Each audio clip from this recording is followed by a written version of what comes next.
Hello guys, welcome to my PvP Spellblade guide. I'm gonna focus mainly on GVG and ZVZ content such as Wargames, Rift, Boonstones, Siege, Nebula and so on. So in this video I'm gonna talk about current meta and our role, stats, items, traits, runes, synergies, resonances, best food, guardian and artifacts. I will also show you my masteries and the skills I run.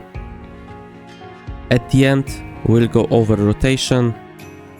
And lastly, since lots of you asked, I will show you my settings. So let's talk about current meta and our role.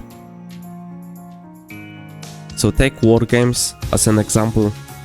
Meta is 2-2-2 with 48 people. To make it easier, let's assume you have exactly 16 healers, 16 tanks and 16 DPSs in your team. Tanks and healers 99% of the time play endurance, some DPS play endo, some evasion.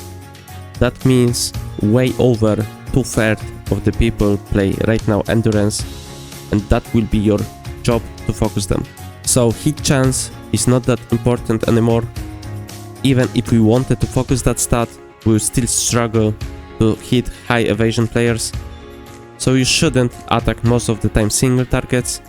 There are classes that do it way better than you, so let's focus on our strengths. That's why we always want to find clumps and use our AoE skills on them, and to be effective with that, we need to focus on high crit and heavy attack instead. If you have decent party that plays around you, then building glass cannon is the best way. They need to rotate buffs properly and peel for you though. Even without endo or evasion, you will be quite tanky as long as you have buffs. Therefore, you can focus more on offensive stats and do your job better. You should always aim to have at least 80 dex, 50 strength and wisdom, and 50 perception in that order. High max damage is super important, that's why dex and wisdom are the best stats to put your additional points into.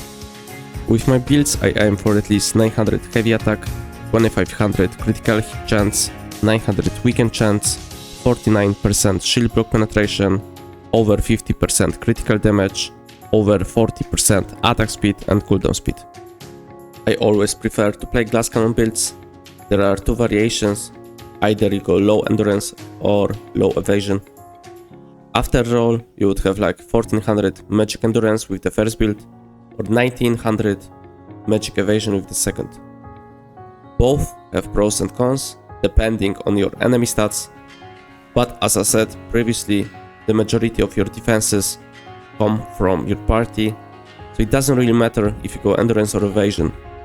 But to make this guide shorter, I will focus on endurance version because that's what I play right now. Maybe in the future I will go evasion if the meta changes. You go 4 pieces of Transcendence set, helmet, chest, gloves and pants, boots, Imperial Seekers for endurance build, cloak, Starlight, fur, gives both heavy and crit, just perfect for us, necklace, deep Draconic Gorget, or pendant of Frozen Tears. If you have it, perfect, but I wouldn't spend money on that. Deep Draconic is a great choice. Bracelet. Barbed Cuffs of the Tormentor is best in slot, but because it's rare, expensive, Primal Golden Cuffs or Bracelet of the Violent Undertow are decent replacements. Rings. Black Anvil and Eternal Flames or Distant Echoes. These 3 rings are really good, lots of stats, they give crit or heavy. On 2 of them, you can even take 100 weaken chance as a trait. Belt. Undisputed Champion's Belt is best in slot. If you don't have it, use Heroes Legacy War Belt.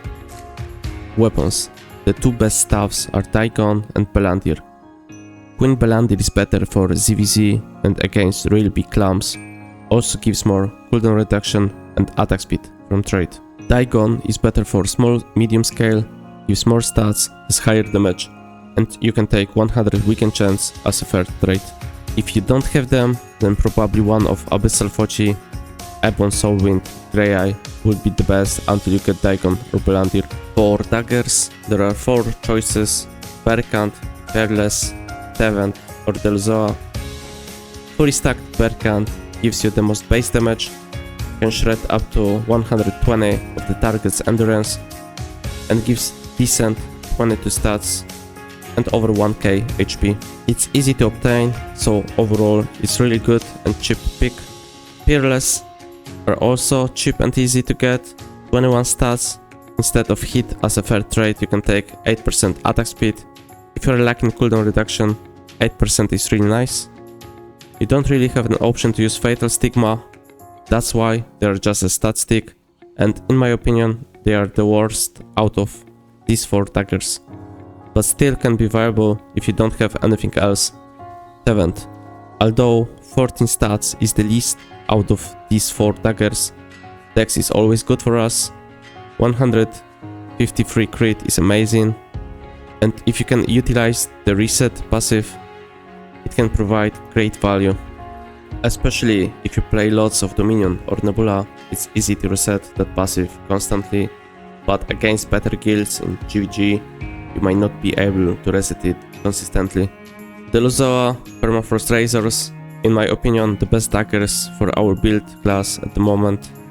22 stats and 160 crit chance, possibility to have 8% attack speed as a fair trade, and a passive that's actually useful. Shorter cooldown on Smokescreen, plus 80% chance to apply petrification to all enemies close to us. I've tested it, and it looks like the actual range is slightly bigger than Smokescreen itself. Runes and Synergies. Always go for shield block penetration. We want it as high as possible, since we'll be hitting tanks very often. Remember, if you are missing a few specific points, you can choose a different synergy: Dex or Wisdom on the necklace, Strength or Perception on the rings. Yellow runes. Take weaken chance wherever you can. If not available, go for skill damage resistance. Blue runes. Health, mana or mana regen. Health is always a solid option. Stacking mana together with Power Surge Mastery gives you potential for the highest base damage. Mana regen rune will probably be the least used, only take it if you are constantly struggling with mana.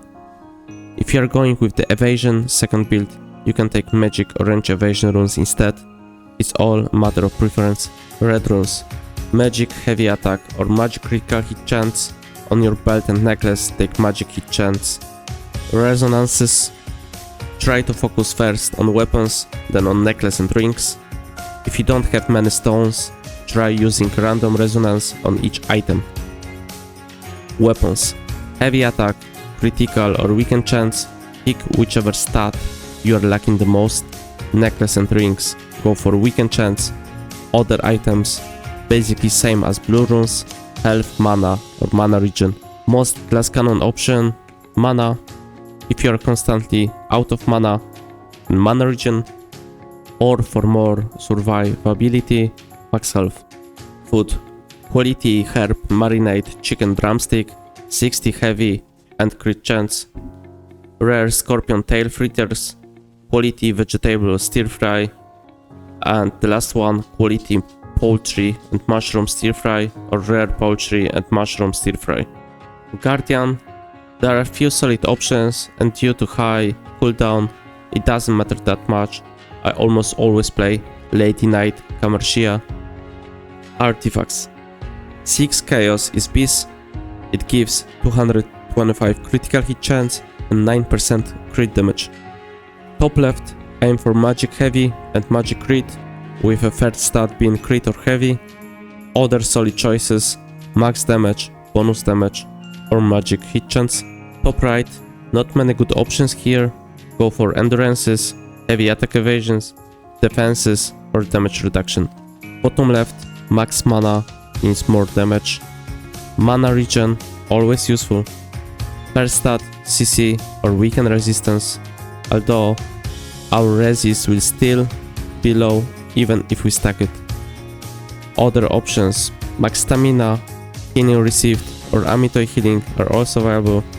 Truth is, this slot doesn't matter that much, pick what you like. Bottom right, Same as top left, ideally magic heavy and magic crit, with a first stat being crit or heavy. Main stat, max damage and base damage gives us the most DPS. Max health is also a decent option. Solar Stone, weaken and CC chance. Lunar Stone, weaken and CC resistances. Weapon mastery. I'm gonna show you how masteries should look with 100, 140, 170 and 200 points. Keep in mind that some, especially small nodes, are a matter of preference, and from time to time I change them, so feel free to experiment and test what works best for you.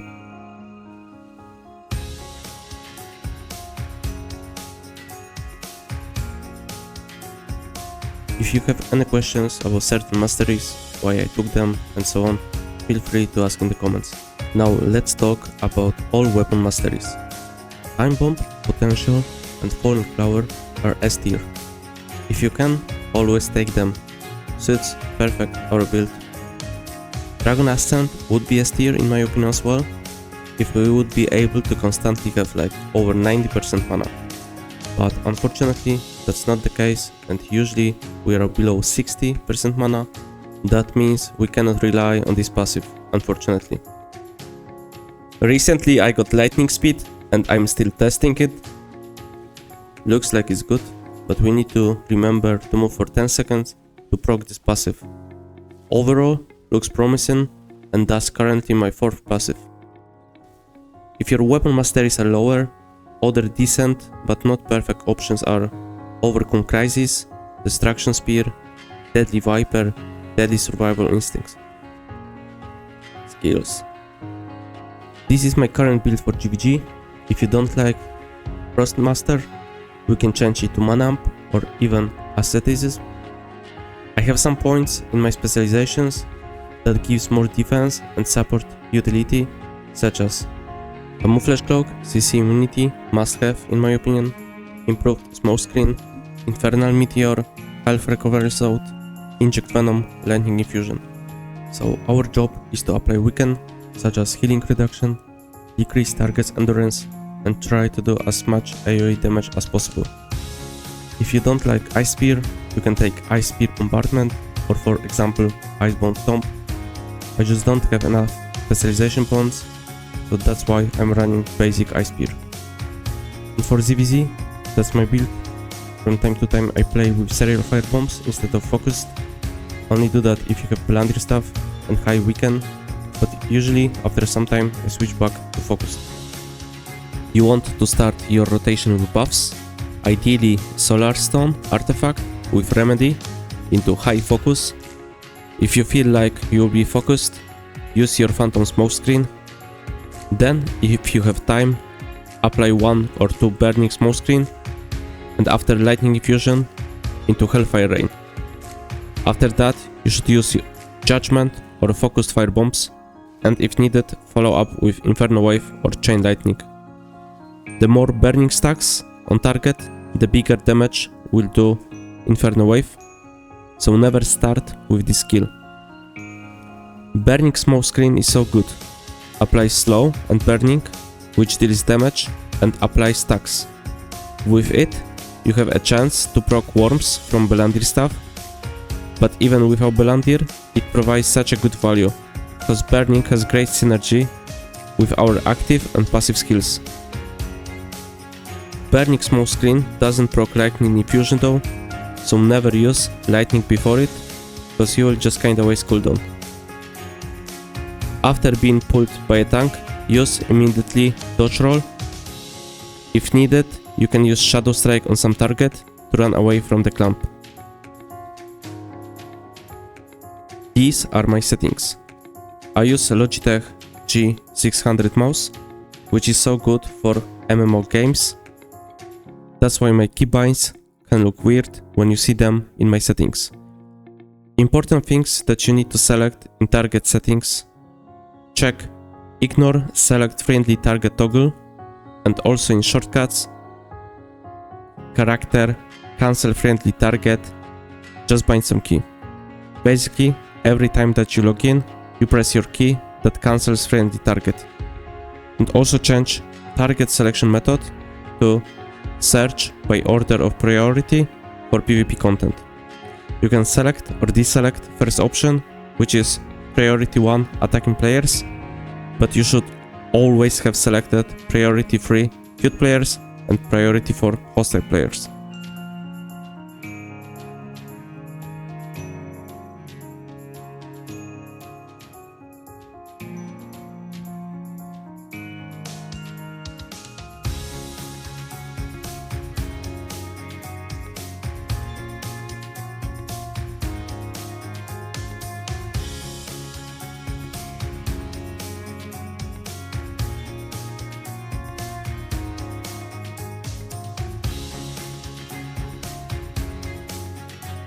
If you found this video helpful, don't forget to give it a thumbs up and subscribe for more Throne and Liberty videos.